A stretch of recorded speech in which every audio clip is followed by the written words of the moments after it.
mengazankan bayi berlahir. Saya sudah cek, ternyata rawinya dhaif 2 orang. Lemah 2 orang. Jadi Imam Tirmizi ngambil dari seorang ulama, dari Nabi SAW, bahwa Nabi mengazankan cucunya.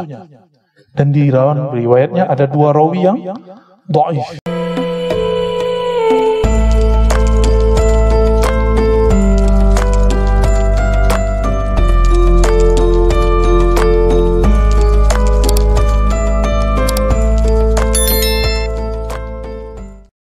Ya, maka saya meyakini saya ikut salaf karena imam saya adalah Imam Syafi'i, Imam Malik, Imam Abu Hanifah, Imam Ahmad bin Hanbal, bukan satu imam.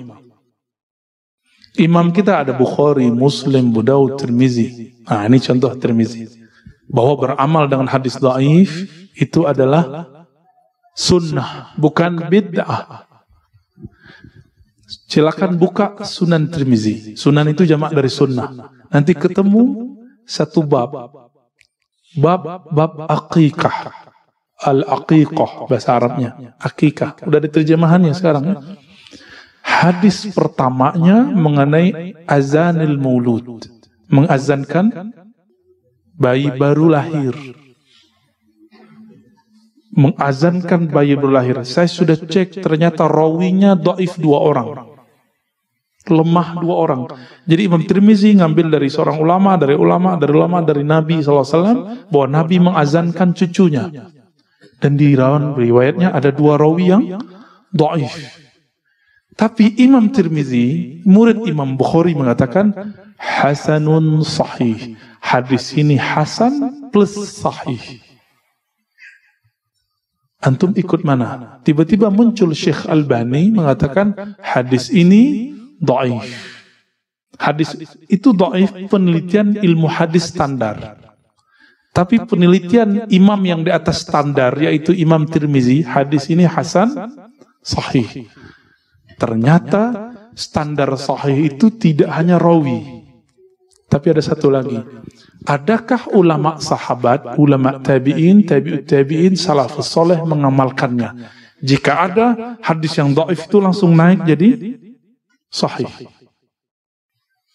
Itu versi Imam Tirmizi. Imam Tirmizi, Imam salafus salih. Antum ikut mana? Ikut Imam Tirmizi atau pendapat Syekh Albani? Itu boleh-boleh aja. Tapi kalau aneh ikut Imam Tirmizi, karena murid langsung Imam Bukhari. Jarak beliau dengan Nabi cuma 4 orang. Jarak beliau dengan Nabi cuma 4 orang. Bahkan ada 3 orang, tapi yang kuat itu 4 orang. Antara beliau dengan Nabi sallallahu alaihi wasallam. Yang 3 disebut sulasiyat, yang 4 disebut rubaiyat.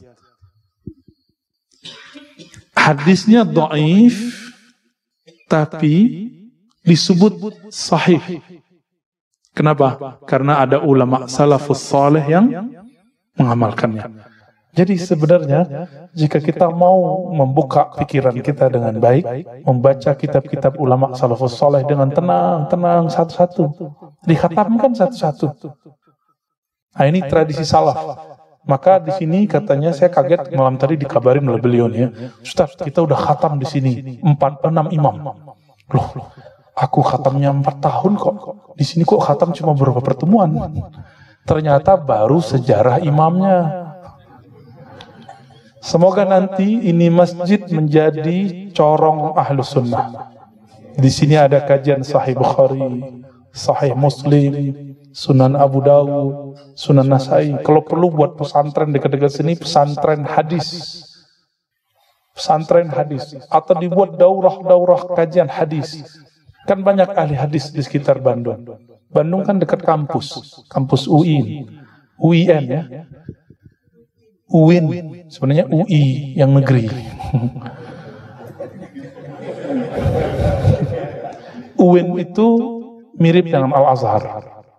Di situ ada orang yang lurus, di situ ada orang yang bengkok-bengkok, di situ ada ahlus sunnah, di situ ada ahlul bid'ah.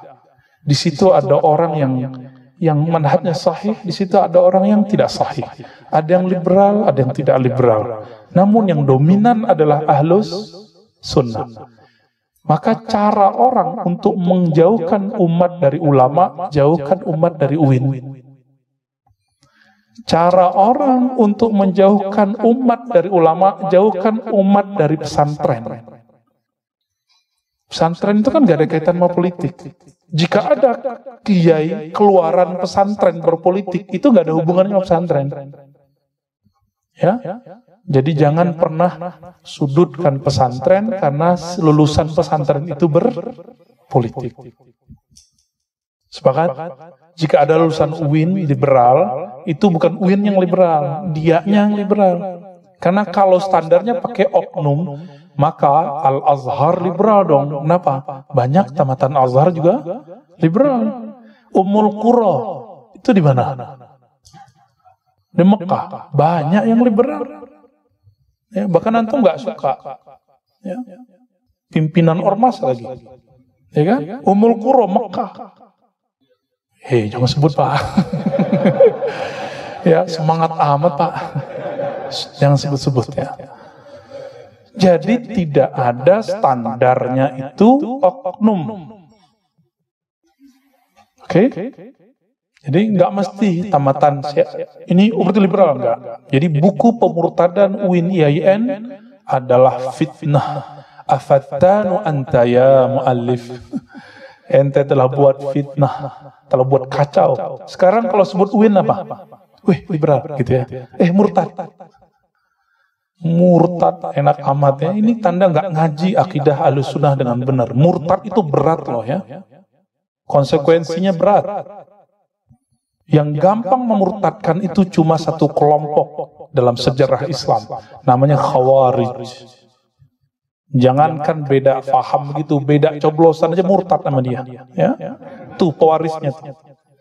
Kita nggak mau, kita beda. Lagi-lagi kita kata tadi, kita berbeda, tapi iman kita sama. Ya, jadi ciri-ciri Khawarij apa? Beda satu, udah.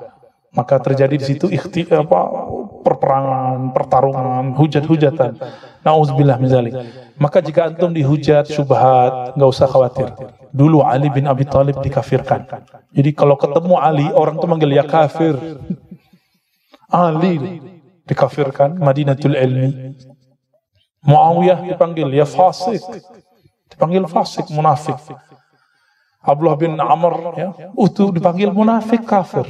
Jadi kalau sekarang kita cuma dipanggil syubhat, ya nggak apa-apa, syubhat bagi dia. Kan hadisnya kalau dilanjutin gimana?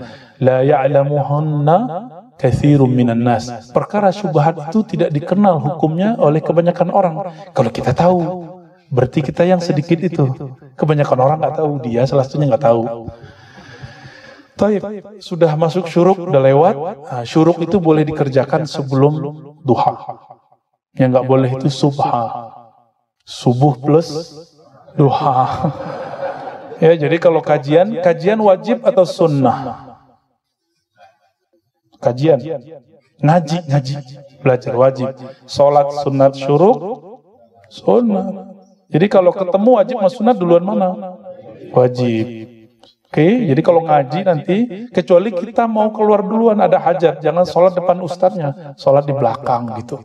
Biar ustadznya nggak baper nanti, karena nggak semua ustadz tahan banting. Ya. Baik, langsung kalau ada tanya jawab, tafadhal. Silakan.